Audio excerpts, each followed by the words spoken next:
PT speaking fail हो गई और आपको समझ नहीं आ रहा कि उसको इम्प्रूव कैसे करें, तो this video is going to be for you.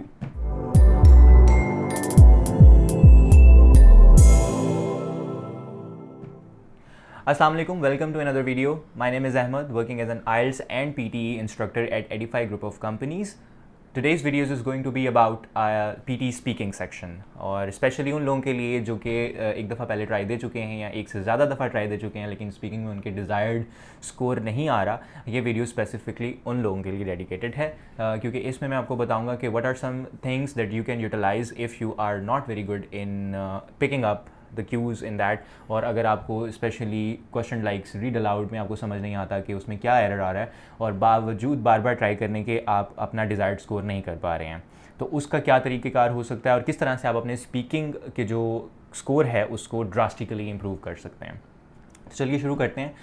सबसे पहले तो आपने बड़ी तसल्ली से मार्किंग क्राइटेरिया के ऊपर फोकस करना है, क्योंकि ये वो चीज़ है जिसको हम बहुत ज़्यादा निगलेक्ट करते हैं और इसके ऊपर फोकस नहीं कर पाते, इसलिए हमें समझ नहीं आता कि हमें इम्प्रूवमेंट कहाँ, उसकी ज़रूरत कहाँ पर पड़ेगी। इम्प्रूव करने के लिए ज़रूरी है आपको पता हो कि आपके एरियाज़ ऑफ वीकनेस कौन से हैं जिसके ऊपर आप मार्क खा रहे हैं और किसको आपने थोड़ा सा इम्प्रूव करना है। तो marking criteria is the first thing that you need to focus on first of all. So marking speaking की अगर पीटी की बात करें तो 3 फैक्टर्स हैं जो कि हर क्वेश्चन टाइप में यही 3 फैक्टर जो हैं वो काउंट कर रहे होते हैं, लेकिन सम वर्ड उसकी जो डिवीज़न है वो थोड़ी सी डिफरेंट हो जाएगी। वो फैक्टर्स कौन कौन से हैं? First of all the first one factor is the fluency, कि आप कितना फ्लुएंट बोल रहे हैं, जो भी आपको टास्क एट हैंड है उसमें आपने रुकना नहीं है, उसको फ्लुएंटली बोलना है। Second marking criteria is the content, जो भी कंटेंट है उसको पूरा तसल्ली के साथ कवर करना है, उसमें से आप खुद से कुछ ऐड नहीं कर सकते, कुछ से रिमूव नहीं कर सकते हो, जो भी गिवन है you need to speak that out. And the third one is obviously going to be your pronunciation, which is a very big factor and which students find really difficult, क्योंकि अगर आप word गलत pronounce कर रहे हैं तो no matter what how big that word is या कितनी ज़बरदस्त आप vocabulary यूज़ कर रहे हैं, अगर आपको वो word सही से pronounce नहीं करना आ रहा, बोलना नहीं आ रहा, तो आपके pronunciation के marks कट जाएंगे। अब जब हमें पता चल गया कि ये 3 फैक्टर्स हैं जिसके ऊपर हमने फोकस करना है, अब आसान है नेविगेट करना भी और आसान है इम्प्रूव करना भी, तो अब उस इम्प्रूवमेंट की तरफ हम आएंगे। अब कुछ क्वेश्चन टाइप ऐसे हैं जिसमें इन तीनों चीज़ों को गेज करना सॉर्ट ऑफ आसान है। फॉर इंस्टेंस अगर हम रीड अलाउड की बात करें तो उसके अंदर आपके पास एक रिटन टेक्स्ट है, आपको पढ़ने का, उसको आराम से तसल्ली से गो थ्रू करने का टाइम भी मिल रहा है और आपने ऊपर से देख कर ही पढ़ना है। उसमें एक जो माइनर एरर हो सकता है वो या तो आपका तीनों फैक्टर्स में जो मसला आ रहा होगा, फर्स्ट ऑफ ऑल कंटेंट को देख लेते हैं। कंटेंट में जो आपने करना है, क्योंकि इसमें कंटेंट को कवर करना बड़ा आसान है, आपने कोई भी चीज़ जैसे मैंने पहले मेंशन किया कि मिस नहीं करनी है। फॉर एग्जांपल अगर वहाँ पर दी है तो आपने दी ही बोलना है, वहाँ पर आपने दैट नहीं लगाना। If you want to apply in any university in any country, Canada, USA, UK, Sweden, Malaysia, just simply log into edify.pk/apply and you will get a simple application form है, उसको आपने fill out करना। There is no application fees। आप जैसे ही form submit करेंगे we will receive your inquiry and within 48 hours you will be assigned by a counselor। और फिर उस काउंसलर से आप बात करके अपनी असेसमेंट करवा सकते हैं, उनसे आप इंफॉर्मेशन ले सकते हैं। And we now have a designated portal system for all students. अगर आप किसी भी कंट्री में बैठ के, किसी भी शहर में बैठ के पाकिस्तान के अपना प्रोसेस स्टार्ट करवाते हैं, you will be assigned by a student portal, जहां पर आप अपनी एप्लीकेशन को ट्रैक कर सकते हैं, जहां पर आप अपना स्टेटस ट्रैक कर सकते हैं। कुछ ऐड नहीं करना, खुद से कुछ स्किप नहीं करना और डी को फ़ौरन स्किप नहीं कर देना, ठीक है। सो द रोमन अगर वहाँ पर लिखा हुआ है तो यू हैव टू से द रोमन्स, आपने वो दा नहीं उड़ाना, या फिर अगर वहाँ पर वो है तो आपने दैट नहीं उसकी जगह पे लगाना। इस तरह के जितने भी माइनर मिस्टेक्स हैं उनको अवॉइड करना है। कहीं पे इज़ एम आर है या जो भी है, जहाँ पर आपके पास कॉमर्स हैं वहाँ पर आपने पॉजेज़ लेने हैं, जहाँ फुल स्टॉप है वहाँ पर आप एक पॉज ले सकते हो छोटा सा। ये सारी चीज़ें जो हैं वो आपकी कंटेंट में आ जाती हैं। So if you are missing something or you are adding something from your own, that is where you are getting hit by the PT, तो आपने उसको अवॉइड करना है। अब कंसर्न फ्लुएंसी के अंदर सबसे ज़्यादा आता है, and the way I see people do bad in it, और जहाँ पर जब स्टूडेंट परफॉर्म कर रहे होते हैं और जो मैं उनको फीडबैक देता हूँ वो हमेशा इस चीज़ पर होता है कि फ्लुएंसी में ये ज़रूरी नहीं है कि आप तेज़ बोलें और आप सांस ना लें, आप पॉजेज़ ले सकते हो, लेकिन पॉजेज़ उस जगह पर लेने हैं जहाँ पर रिक्वायर्ड हैं। मतलब जैसे मैं पहले बता रहा था कि कॉमा अगर कहीं पे है या फुल स्टॉप है, that is where you need to take a pause and a little pause. बहुत ज़्यादा लंबे पॉजेज़ नहीं ले सकते। याद रखें, जहाँ भी ज़्यादा लंबा पॉज आएगा पीटी के अंदर वो आपकी फ्लुएंसी को हिट करेगा। इवन कि आपने क्वेश्चन लेट से पूरा जैसे ही कंप्लीट कर दिया, आपने फ़ौरन नेक्स्ट पे क्लिक करना है। अगर आप फ़ौरन नेक्स्ट पे क्लिक नहीं करोगे तो वो जो बीच में गैप आ जाएगा वो भी आपकी फ्लुएंसी को डैमेज करेगा।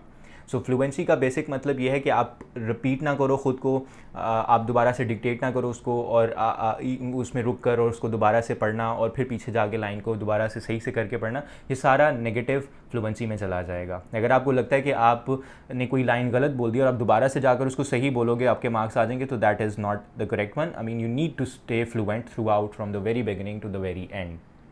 ठीक है, स्पीड मैटर नहीं कर रहा, लेकिन आपने उसमें पॉजेज़, बिला वजह के पॉजेज़ ऐड नहीं करने। अब वो क्वेश्चन टाइप जिसके अंदर फॉर इंस्टेंस आपको क्वेश्चन आ जाता है रिपीट अ सेंटेंस का क्वेश्चन। अब ऐसा क्वेश्चन है उसमें एक ही सेंटेंस आपने सुना है और आपकी लिसनिंग के और आपकी स्पीकिंग में दोनों में मार्क्स ऐड हो रहे हैं इसके अंदर, और इसमें कंटेंट के मार्क्स जो हैं वो सारे आपके स्पीकिंग में जाएंगे। व्हाट इफ़ के जो वो ऑडियो प्ले हुई है और वो एक सेंटेंस बोला गया है, वो एक सेंटेंस आपसे ग्रैब नहीं हो पाया, आपने उसमें से कुछ मिस कर दिया है या फिर आपने टोटली ओवरऑल मिस कर दिया है।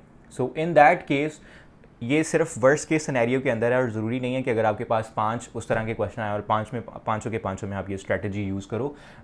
Most of the time you should pick all of the complete sentence and you should try to say it clearly and the way it was said. लेकिन लेट्स से कि नहीं आप grab कर पाए, तो उस केस के अंदर आपने खुद से कोई सेंटेंस ऐड करना है, कुछ भी सेंटेंस बोलना है, पर ख्याल ये रखना है कि वो सेंटेंस बोलते हुए आप बिल्कुल रुके मत, वही अगेन फ्लुएंटली बोलना है, और जो भी उस सेंटेंस में वर्ड्स हैं उनको सही से क्लियरली प्रोनाउंस करें। इससे होगा ये कि आपको प्रोनाउंसिएशन और आपको फ्लुएंसी के कुछ ना कुछ मार्क्स मिल जाएंगे। ऑब्वियसली आपके कंटेंट के मार्क्स जो हैं वो नहीं मिलेंगे, क्योंकि कंटेंट आपने वो नहीं बोला जो कि एक्चुअल उसने ऑडियो में प्ले हुआ था या जो रिक्वायर्ड था। सो एक चीज़ में आप थोड़ी सी हिट खाएंगे, लेकिन बाकी चीज़ में आप उसको इम्प्रूव कर सकते हैं, राइट। तो this is something that you can utilise, you can make it up. और if you want to apply in any university in any country, Canada, USA, UK, Sweden, Malaysia, just simply log into edify.pk/apply and you will get a simple application form है, उसको आपने fill out करना। there is no application fees। आप जैसे ही form submit करेंगे, we will receive your inquiry and within 48 hours you will be assigned by a counselor। और फिर उस काउंसलर से आप बात करके अपनी असेसमेंट करवा सकते हैं, उनसे आप इंफॉर्मेशन ले सकते हैं। And we now have a designated portal system for all students.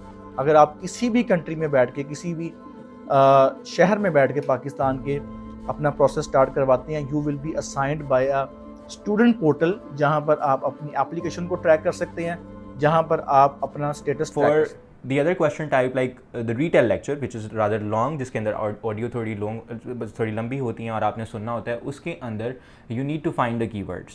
आपको ये पता होना चाहिए कि मेन टॉपिक क्या था, और आपने कोई 5-7 अगर कीवर्ड्स भी नोट कर लिए उसमें, तो you can connect those keywords with the fixed lines, like you can use connectors more over, further more. इस तरह के कनेक्टर्स आप याद करके सिर्फ उन कीवर्ड्स को अगर उसमें फिक्स करोगे तो आपका फ्लुएंसी बिल्कुल भी हिट नहीं होगी। लास्टली मैं बात करना चाहूँगा एक बड़ी इंपॉर्टेंट क्वेश्चन टाइप की, जो कि है डिस्क्राइब एन इमेज का क्वेश्चन। और people often find very hard to stay fluent in that question, क्योंकि उस क्वेश्चन में आपने इमेज को देखना है, उसको थोड़ा सा समझना है, एनालाइज करना है और उसको डिस्क्राइब करना है। अब उसको करने का तरीका ये है कि आप कोई भी 3 फैक्टर्स जो है ना, वो on average you need to find 3 factors in that. कोई भी राइजिंग ट्रेंड, कोई भी डिक्रीजिंग ट्रेंड और कोई भी ऐसा ट्रेंड जो कि बिल्कुल सेम रह रहा है, ऐसे कोई 3 ट्रेंड पिक करें और उन ट्रेंड के ऊपर सिंपली बात कर दें, and that would be more than enough. Once again, it is not the test of your ability to interpret the data, it's your ability to say it out loud in English। तो ये आपका English language test है। इस पर परवाह मत करें कि आप उसकी उसमें जो भी इंफॉर्मेशन है वो आपने एक्यूरेटली डिस्क्राइब करनी है। अगर आप वैल्यूज़ को या फिर डाटा को इधर उधर कर देंगे तो आपके मार्क्स कटेंगे, नहीं, मार्क्स सिर्फ इन 3 चीज़ों पे हैं। तो इन 3 चीज़ों पे रहना है आपने, और इसके लिए भी आप कोई ना कोई फिक्स्ड एक कह लो कि सॉर्ट ऑफ मेथड यूज़ कर सकते हो, जिसमें आपको पता हो कि अच्छा मैंने हर इमेज में से कुछ इस तरह के ट्रेंड्स उठाने हैं और उसको इस तरह एक सेंटेंस में बना लेना है। तो वो जो टाइम मिल रहा है आपको सुनने के लिए, उस टाइम को यूटिलाइज़ करना है, और फिर जब आपका रिकॉर्डर ऑन होता है तो आपने फ्लुएंटली बोलना है। उसके अंदर फिर आपके पास कोई गुंजाइश नहीं है कि आप रुकें या आप उसको रिपीट करें, राइट।